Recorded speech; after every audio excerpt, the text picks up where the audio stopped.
வணக்கம். மீனையும் மீனவனை பற்றிய தகவலை என் சொந்தங்களாகிய உங்களுடன் பகிர்ந்து கொள்வதில் நாகை மீனவன். இன்றைக்கி நம்ம என்ன பார்க்க போகிறோம் அப்படின்னா, வழக்கம் போல் விசைப்படகுல கடலுக்கு மீன் பிடிக்க போயிருந்தப்ப நம்ம இரவு தொழிலை முடிச்சுட்டு விடிஞ்சப்பாடு அப்படின்னு எங்களோட வழக்கு மொழியில் சொல்லுவோம். இந்த விடிஞ்சப்பாடு அப்படின்னா காலையில் விடிஞ்சு வரும்போது முதல் பாடு கடலில் வலை வச்சு இழுக்கும் போது அதை நாங்கள் விடிஞ்சப்பாடு அப்படின்னு சொல்லுவோம். அந்த விடிஞ்சப்பாடு நம்மளுக்கு என்னென்ன மீன் கிடைச்சிருக்கு அப்படின்னுங்கிறத இந்த வீடியோவில் நம்ம பார்க்க போகிறோம். அதுக்கு முன்னாடி இந்த வீடியோவில் நம்ம இன்றைக்கி நம்மளுக்கு மேக்ஸிமம் எதுக்காக வலை வச்சுருக்கோம் அப்படின்னா, கிழிச மீன்கள் அதிகமாக கிடைக்கிது அப்படின்னுங்கிற தகவல் தெரிஞ்சு நம்ம வலையை கடலில் மீன் பிடிக்கிறதுக்காக வச்சுருக்கோம். எவ்வளோ கிழிச கிடச்சிச்சு, கிழிச மீன் தான் கிடச்சிச்சா அப்படின்னுங்கிறத இந்த வீடியோவோட தொடர்ச்சியில் பார்க்க போகிறோம். அதுக்கு முன்னாடி விசைப்படகுல மீன் பிடிக்கிறதுங்கிறது கிட்டத்தட்ட ஒரு 1 கோடி ரூபா மதிப்புள்ள ஒரு போட்டை எடுத்துகிட்டு கடலில் கிட்டத்தட்ட ஒரு 13 பேர் நாங்கள் சேர்ந்து மீன் பிடிக்க போவோங்க. மீன் பிடிக்க போகிறதுல கிட்டத்தட்ட ஒரு 5 நாள் கடலில் வலை இழுத்தோம் அப்படின்னா எங்களுக்கு ஒரு 5 லட்ச ரூபா மதிப்புள்ள டீசலு மற்ற செலவும் 5 லட்ச ரூபா ஆகும். இதை தாண்டி தான் நாங்கள் மீன் பிடிச்சோம் அப்படின்னா தான் அதில் வர்ற வருமானத்தில் தான் எங்களுக்கு பங்கு பாகம் அப்படின்னு சொல்லுவாங்க.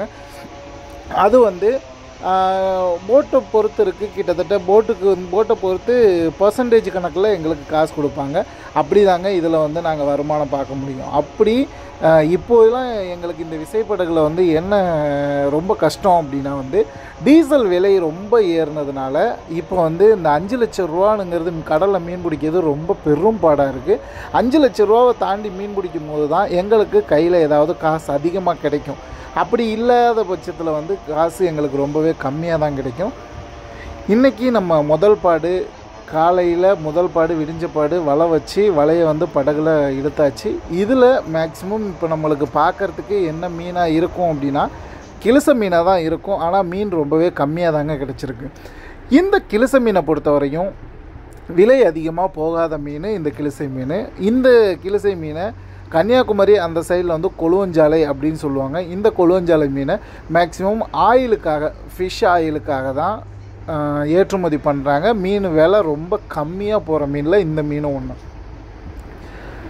மீன் ரொம்பவே கம்மியாக கிடச்சிருக்கிறதுனால இந்த பாடு எங்களுக்கு வருமானம் போதுமா அப்படின்னு கேட்டால் கண்டிப்பாக பத்தாதுன்னு தாங்க நாங்கள் சொல்லுவோம்.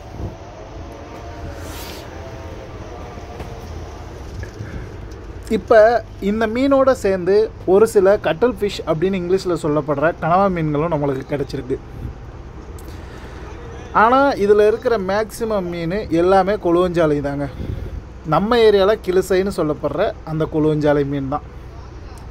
இந்த மீன் பார்க்குறதுக்கு மத்தி மாதிரி இருந்தாலுமே இதை சமைச்சு சாப்பிட்றதுக்கு உயிரோடு இருக்கும்போது, அதாவது ரொம்ப ஃப்ரெஷ்ஷாக இருக்கும்போது சமைச்சு சாப்பிட்றதுக்கு ஓரளவு நல்லாயிருக்கும்.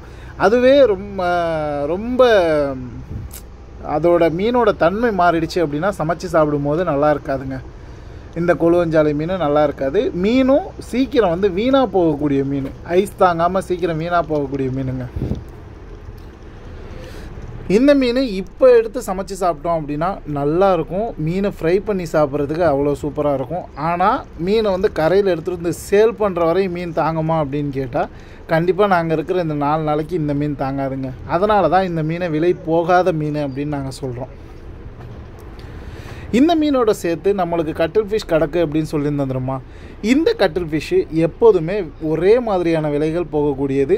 கிலோ 250லேருந்து 300, 350 இந்த ரேஞ்சிலே எப்போதுமே இருக்கக்கூடியதுங்க. ஆனால் அந்த கட்டில் ஃபிஷ் நம்மளுக்கு அதிகமாக கிடைக்குமா அப்படின்னு கேட்டால் ஏதாவது ஒரு டைமில் தாங்க அப்படி அதிகமாக நம்மளுக்கு கிடைக்கும். மற்றபடி கொஞ்சம் கொஞ்சமாக கிடைக்கிற கட்டில் ஃபிஷ்ஷை சேர்த்து வச்சு 5 நாளும் சேர்த்து வைக்கும் போது நம்மளுக்கு ஒரு 100 கிலோ, 150 கிலோ, 200 கிலோ நம்மளுக்கு அந்த மாதிரி ரேஞ்சில் இருக்கும்.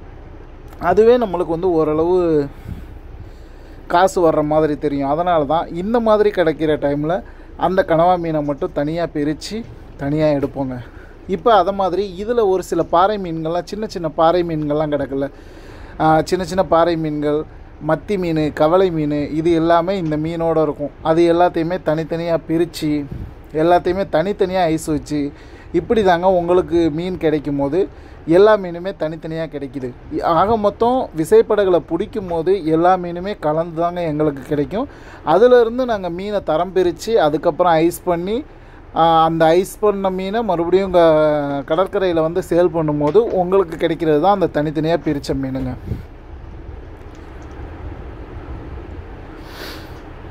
இப்போ இந்த மீன் விசைப்படகுலேருந்து பிடிச்ச மீனை நம்ம படகுல கொட்டியாச்சு. அந்த படகுல கொட்டினதுக்கப்புறம் அந்த மீனை பிரிக்கிறதுக்கு முன்னாடி நம்ம அடுத்த பாடு, ஏன்னா பிரிக்கிறதுக்கு கிட்டத்தட்ட ஒரு அரை மணி நேரத்துலேருந்து 1 மணி நேரம் ஆகலாம்.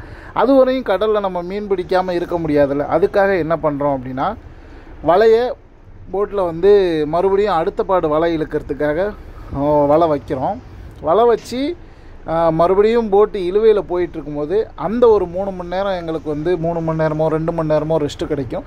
அந்த ரெஸ்ட்டு டைமில் இந்த மீனை பிரித்து தனியாக ஐஸ் வச்சு அதுக்கப்புறம் சமைச்சி சாப்பிட்டுட்டு அதுக்கப்புறம் மறுபடியும் அடுத்த பாடு வலை பிடிப்போங்க.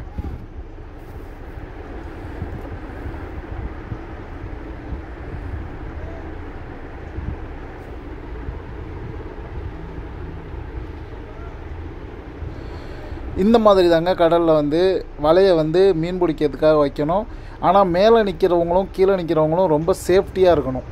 அப்படி வலையெல்லாம் வச்சு முடித்ததுக்கப்புறம் இப்போ இதில் உள்ள மீனை வந்து தனித்தனியாக எல்லாத்தையுமே பிரிக்கிறோம். நம்மளுக்கு இங்கே பாருங்களேன், கட்டில் ஃபிஷ்ஷுன்னு அப்படியே மொத்தமாக கிடச்சிருக்கு. இந்த மாதிரி ஏதாவது ரேரான டைமில் கிடைக்கும். அந்த கட்டில் ஃபிஷ்ஷோட மீசைகள் எல்லாமே அதோட கூந்தல் தான். அந்த கூந்தல் வந்து எல்லாமே ஒன்றா மாட்டிக்கிட்டு இந்த மாதிரி ஒரு 6 கனவா 7 கனவா ஒன்றா வரும்போது நம்மளுக்கும் ரொம்ப சந்தோஷமாக இருக்குங்க. ஏன்னா இப்போ இவ்வளோ மீனையும் சேர்த்து ஒரு ரேட்டு விற்குமா, அதில் பாதி காவாசி ரேட்டு இந்த கனவா விற்கும்.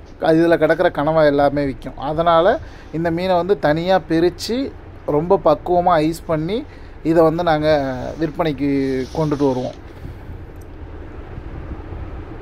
இதை வந்து ஓட்டுக்கனவா அப்படின்னு சொல்லுவாங்க. தோட்டுக்கனவா, ஓட்டுக்கனவா இந்த மாதிரிலாம் சொல்லுவாங்க. மற்ற மீன் இதிலேருந்து பிரித்த நல்ல மீன் இல்லாமல் மற்ற மீன் எல்லாத்தையுமே ஒன்றா கசார்னு சொல்லுவோம். கசார்னா வந்து அதை வந்து நம்ம ஏரியாவில் வந்து ஃபிஷ் ஆயில் எடுக்கிறதுக்காக தான் ஏற்றுமதி பண்ணுறாங்க.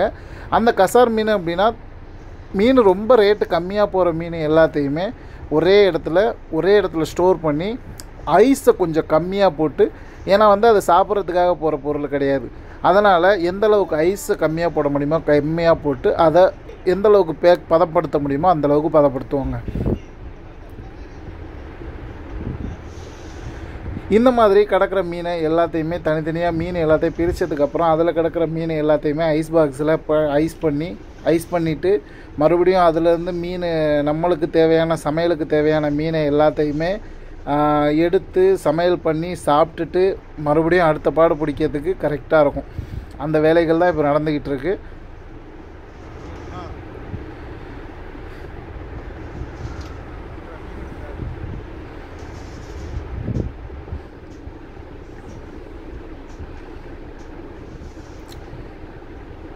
நம்மளோட வழக்கு மொழியில் இதை வந்து கிளிச மீன் தான் சொல்லுவாங்க.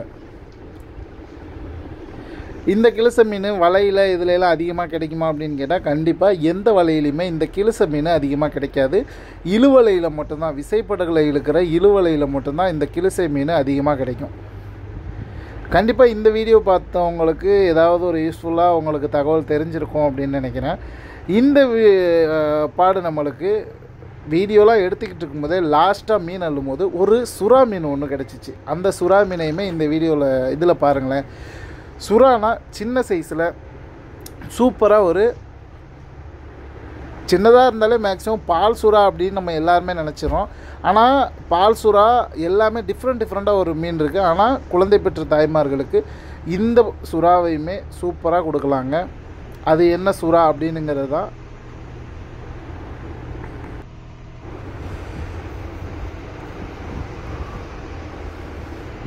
இப்போ நம்ம அந்த சுறாவை மட்டும் தனியாக பார்ப்போமா. இது தாங்க அந்த சுறா. இந்த சுறா வந்து இதை வந்து பால் சுறா அப்படின்னு நீங்கள் எல்லாமே இதில் கேள்விப்பட்டிருப்பீங்க. ஆனால் இது வந்து எலி சுறா. இந்த சுறாவையுமே நீங்கள் கடற்கரையில் மார்க்கெட்டில் பார்க்குறீங்க அப்படின்னா கண்டிப்பாக வாங்கி சாப்பிடுங்க. குழந்தை பெற்ற தாய்மார்களுக்கு பால் சுரக்கிறதுக்கு ரொம்பவே யூஸ்ஃபுல்லாக பத்திய குழம்பு அப்படின்னு நீங்கள் வச்சு கொடுத்தீங்க அப்படின்னா மெடிசின் சாப்பிட்றத விட ரொம்ப பவர்ஃபுல்லான இதுங்க. நல்ல வேலை செய்யும். அந்த குழந்தை பெற்ற தாய்மார்களுக்கு பத்திய குழம்பு வச்சு கொடுக்கறதுக்கு ரொம்ப ஏற்ற சுறா தான் இந்த பால் சுறாவும் எலி சுறா, இந்த மாதிரி சின்ன சின்ன சைஸில் உள்ள எல்லா சுறாவுமே. கண்டிப்பாக வந்து இந்த வீடியோ உங்களுக்கு பிடிச்சிருக்கும் அப்படின்னு நினைக்கிறேன். கண்டிப்பாக அடுத்த வீடியோவில் உங்களை சந்திக்கிற வரை உங்களிடம் விடைபெறுவது நாகை மீனவன்.